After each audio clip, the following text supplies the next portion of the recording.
নমস্কার বন্ধুরা, আজকে এই ভিডিওর মাধ্যমে আপনারা জানতে চলেছেন অষ্টম বেতন কমিশনে কমবে বেতন বৈষম্যের ফারাক। জানুন সম্পূর্ণ বিস্তারিত তথ্য সম্পর্কে। অষ্টম বেতন কমিশনের নতুন প্রস্তাব, কমবে বেতন বৈষম্যের ফারাক। কি হতে পারে সরকারি কর্মীদের ভবিষ্যৎ?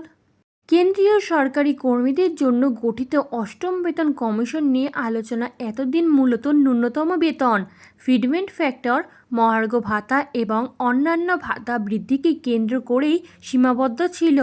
তবে এবার কর্মচারী সংগঠনগুলির জমা দেওয়া স্মারকে উঠে এসেছে আরও একটি গুরুত্বপূর্ণ প্রস্তাব। সরকারি চাকরিতে সর্বোচ্চ ও সর্বনিম্ন বেতনের মধ্যে নির্দিষ্ট অনুপাত নির্ধারণ করা হবে কিনা। যদিও এগুলি এখনও শুধুমাত্র কর্মচারী সংগঠনগুলির সুপারিশ, কেন্দ্র সরকার এখনও কোনো প্রস্তাব সম্মতি দেয়নি এবং অষ্টম বেতন কমিশনেও এ বিষয়ে চূড়ান্ত সিদ্ধান্ত জানায়নি।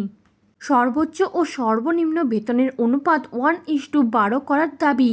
ন্যাশনাল কাউন্সিল স্টাফ সাইট, যা কেন্দ্রীয় সরকারি কর্মীদের একাধিক সংগঠনের প্রতিনিধিত্ব করে, তাদের স্মারককে প্রস্তাব দিয়েছে যে সরকারি চাকরিতে সর্বোচ্চ ও সর্বনিম্ন বেতনের অনুপাত 1:12 এর বেশি হওয়া উচিত নয়।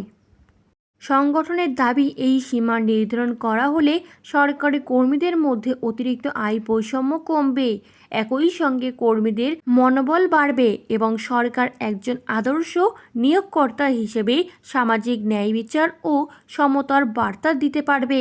তাদের মতে, পে ম্যাট্রিক্সের প্রতিটি স্তরের মধ্যে বেতনের পার্থক্য যুক্তিসঙ্গত হওয়া উচিত, যাতে এক ধাপ থেকে অন্য ধাপে অস্বাভাবিক বেতন বৃদ্ধি না ঘটে।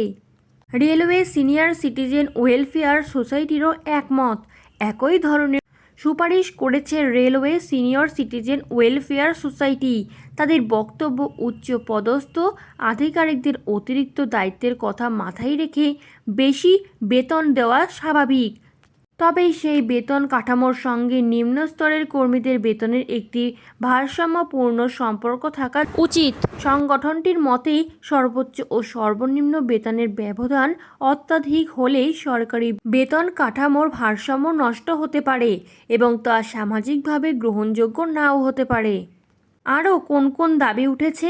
অষ্টম বেতন কমিশনের কাছে জমা পড়া বিভিন্ন স্মারককে শুধুমাত্র বেতনের অনুপাত নয়, আরও একাধিক গুরুত্বপূর্ণ দাবি জানানো হয়েছে। এর মধ্যে রয়েছে ফিটমেন্ট ফ্যাক্টর বৃদ্ধি, ন্যূনতম মূল বেতন বাড়ানো, বাড়ি ভাড়া ভাতা সংশোধন, পরিবহন ভাতা বৃদ্ধি, পেনশন সুবিধার উন্নতি, নতুন বেতন নির্ধারণের পদ্ধতিতে পরিবর্তন। এখনও কোনো সিদ্ধান্ত নয়। বর্তমানে অষ্টম বেতন কমিশন বিভিন্ন মন্ত্রক, সরকারি দপ্তর এবং কর্মচারী সংগঠনের সঙ্গে আলোচনা চালিয়ে যাচ্ছে। সমস্ত প্রস্তাব খতিয়ে দেখে কমিশন তাদের চূড়ান্ত সুপারিশ তৈরি করবে। উল্লেখ্য, 2025 সালের নভেম্বর মাসে অষ্টম বেতন কমিশন গঠনের বিজ্ঞপ্তি জারি হয়েছিল। কমিশনকে গঠনের পর 18 মাসের মধ্যে রিপোর্ট জমা দেওয়ার নির্দেশ দেওয়া হয়েছে। সেই রিপোর্ট জমা পড়ার পরই কেন্দ্র সরকার চূড়ান্ত সিদ্ধান্ত নেবে। ফলে আপাতত সর্বোচ্চ ও সর্বনিম্ন বেতনের অনুপাত নির্ধারণ সহ সমস্ত প্রস্তাবই আলোচনা পর্যায়ে রয়েছে। এরকমই নতুন সরকারি নতুন এবং গুরুত্বপূর্ণ তথ্য সবার আগে পেতে চ্যানেলটি সাবস্ক্রাইব করে বেল বাটনটি প্রেস করে চ্যানেলটির সাথে যুক্ত থাকুন।